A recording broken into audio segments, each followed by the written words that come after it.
जिनके नेतृत्व में पिछले 3 सालों से हम सभी धारावी में विनती करना चाहता हूँ, जो उदय नांदे जी ने एक ठहराव में लिया नहीं है और जो कार्यकर्ताओं के मन में बोलूं क्या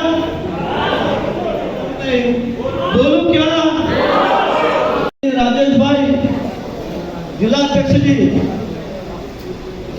2 मिनट आपका लेता हूँ। ये ठहराव में बहुत सारे ठहराव तो धारावी के विषय में उदय नांदे जी ने कहे। मुंबई भारतीय जनता पार्टी के सचिव सम्माननीय विजय पगारे जी देखो अभी कार्यकारिणी हो तो कृपया आप निवेदन करें कि कम से कम मंडल अध्यक्ष लेवल तक का मंत्रालय का डायरेक्ट पास अपनी सरकार में उनको मिलना चाहिए। प्रस्ताव ठीक है क्या? सबको मान्य है? तो एक बार दोनों हाथ उठाओ, बोलो बात कि नवाब मलिक जो है वो अभी अजीत दादा गुट में आ गए हैं, तो क्या आप आने वाले दिनों में अजीत दादा गुट ने उनको टिकट दिया तो आप उसके लिए प्रचार करोगे क्या? नहीं, वो पार्टी का जो भी निर्णय होगा हमको मान्य होगा, मगर मैं आप मोहर लगाओ हाथ पर, ये उनका नारा था उसकी दादी का। वो राहुल गांधी संसद में जाति करने की बात करता है।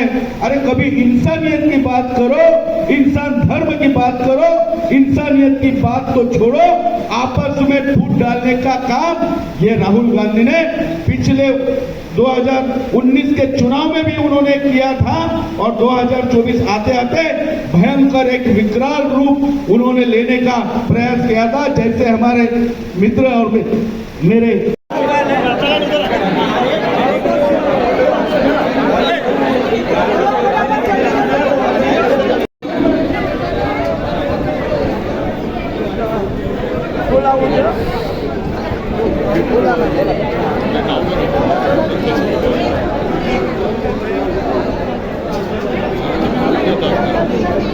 शिकायत आए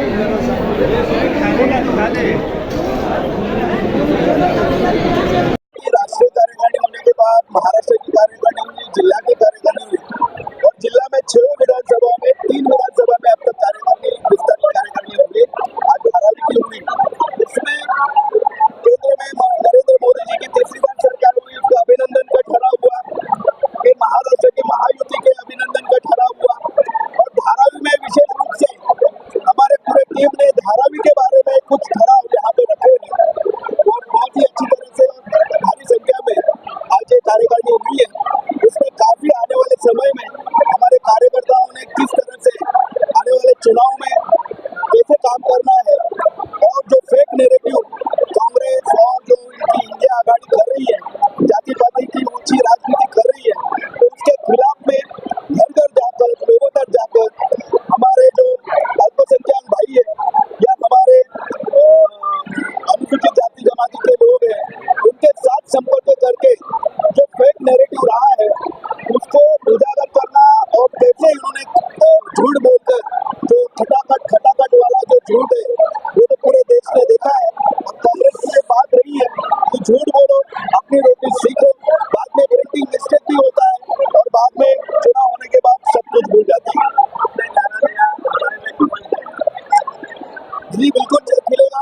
हमारे 2 खास दौरे से बनी हुई पार्टी आज केंद्र में तीसरी बार सरकार बन रही है और निश्चित रूप से धारावी में संघर्ष करने वाला हमारे सभी कार्यकर्ता है, सालों साल काम कर रहे हैं, उनको एक संधि नहीं मिल रही है, लेकिन आज भारतीय जनता पार्टी की ताकत धारावी में बहुत ही अच्छी बनी है। कार्यकर्ता फिर हर एक यहाँ से समुदाय से आ रहे हैं और बहुत ही अच्छी ताकत भारतीय जनता पार्टी है। उसी दावे के साथ मैं कहना चाहूँगा कि हम निश्चित रूप से इस बार धारावी में कमल भी खिलाएंगे, महानगर पालिका में भी यहाँ पे निश्चित रूप से 3 वार्ड में हम लोग अच्छी टक्कर देकर यहाँ पर हमारा कॉर्पोरेटर बनाएंगे। पक्ष को तो अपने देश में अराजकता ही करना है। जिन्होंने 99 खासदार चुनकर आने के बाद भी ऐसा उन्होंने शोर शुरू किया है कि जैसे वो जीत गए, ऐसे लोगों को थोड़ी शर्म आनी चाहिए। संसद में आपको चुनकर भेजा है अपना विषय रखने के लिए, ना कि झूठ बोलने के लिए। आप बार बार झूठ बोल रहे हो और हमारे नेता उस झूठ को आपको सामने उत्तर दे रहे हैं। उत्तर सुनने की आपकी क्षमता नहीं, जब उत्तर देने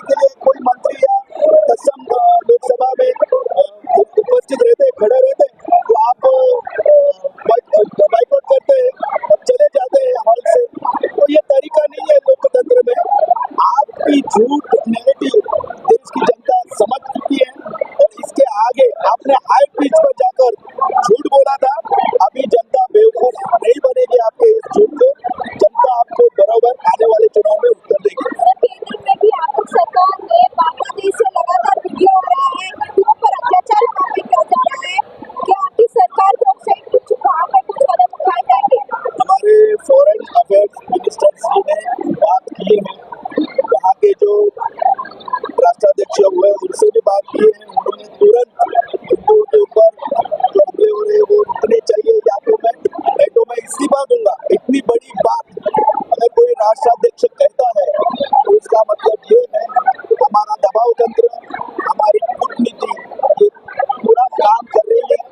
आपने यूक्रेन में जैसे युद्ध हुआ था उस वक्त भी आपने देखा होगा हमारे विद्यार्थियों को लाना, वैसे जो हमारे हिंदू भाई वहाँ पर है। और मैं अभिनंदन करना चाहूँगा हमारे हिंदू भाइयों का जो वहाँ पर संगठित होकर उन्होंने एक लॉन्ग मार्च किया, घोषणाबाजी की, और ये जो एकता की ताकत है वहाँ पर भी दिखाई दी।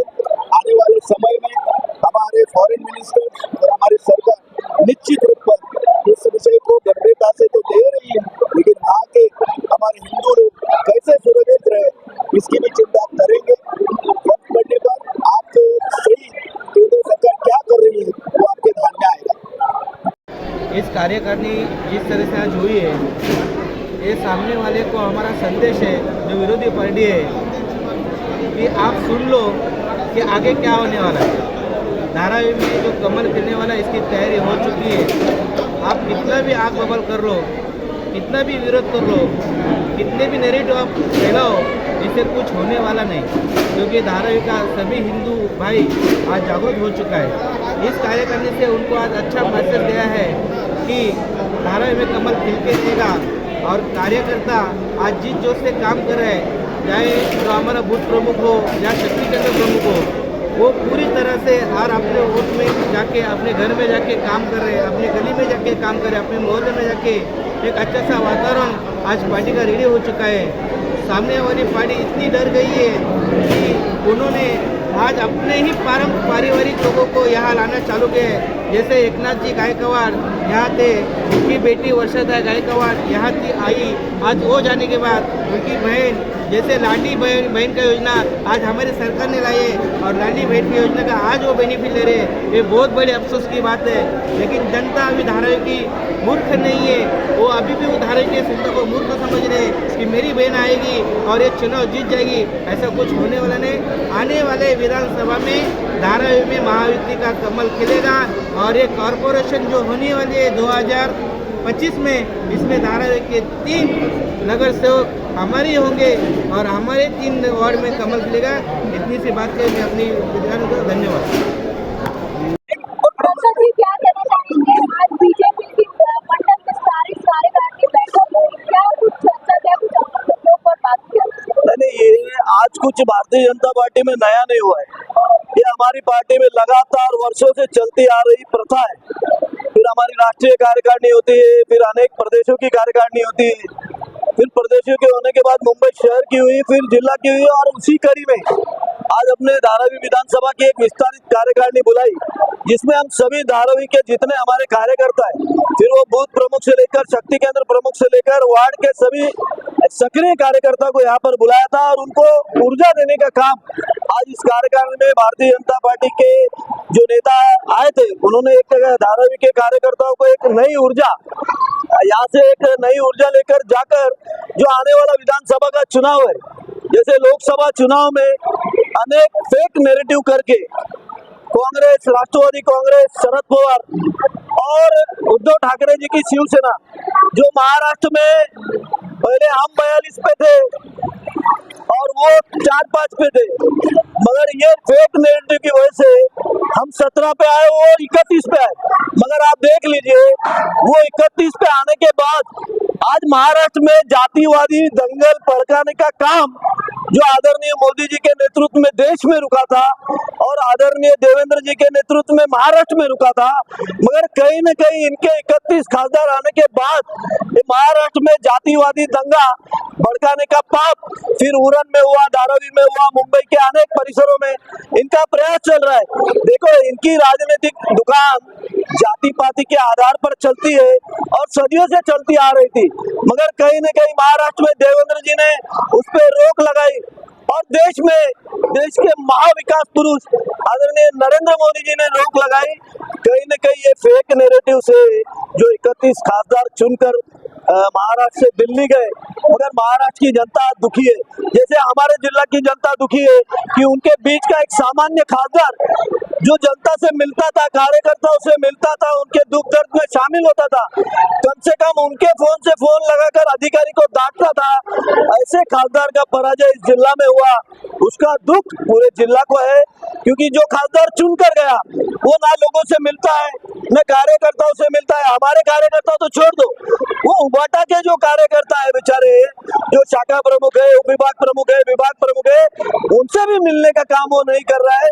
तो इस पूरे जिला में और मुंबई शहर में जो 4 खासदार हमारी पार्टी के नहीं आए, महायुति के नहीं आए, हमारे विरोधियों के आए, वो मुंबई शहर के चारों खासदार के जो क्षेत्र है वहाँ की जनता दुखी है और उसका बहुत अच्छा परिणाम महायुति के पक्ष में मुंबई शहर में जब विधानसभा के चुनाव लगेंगे तो 36 में से कम 30 विधायक चुनकर महाराष्ट्र की विधानसभा में भारतीय जनता पार्टी, एकनाथ शिंदे जी की पार्टी और अजीत दादा की पार्टी के चुनकर ये महाराष्ट्र की विधानसभा में जाने वाले। सर, आपने एक नारा दिया है कि अंधेरा छटेगा और धारावी में कमल खिलेगा, तो किस तरह से कार्यकर्ताओं को हौसला बुलंद करना? अरे देखिए, जब पार्टी हमारी 80 में बनी, जब पूरे देश में तो अंधेरा ही था, हमारे 2 ही खासदार चुनकर दिल्ली गए, कोई राज्य में हमारी सरकार नहीं, मगर वैसी पार्टी यानी हमारा सिद्धांत जो अभी हमारे नेता राजेश शिरोडकर जी ने कहा कि हम लोग देश को आगे रखते हैं, बाद में पार्टी को रखते हैं और तीसरे पे हम व्यक्तिगत रखते हैं।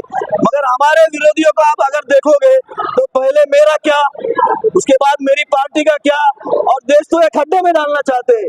इसलिए ये अंधेरा छटेगा जो अटल जी की कविता है वो कहीं न कहीं साकार महाराष्ट्र में हुई है, पूरे देश में हुई है।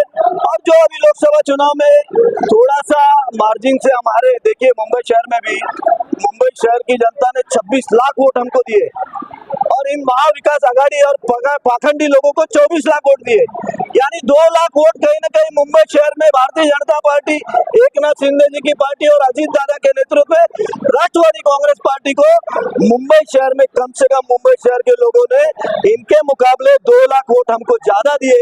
इसका असर यह है कि आने वाला विधानसभा का चुनाव जब कभी लगेगा, मुंबई शहर का वातावरण महायुतिमय होगा।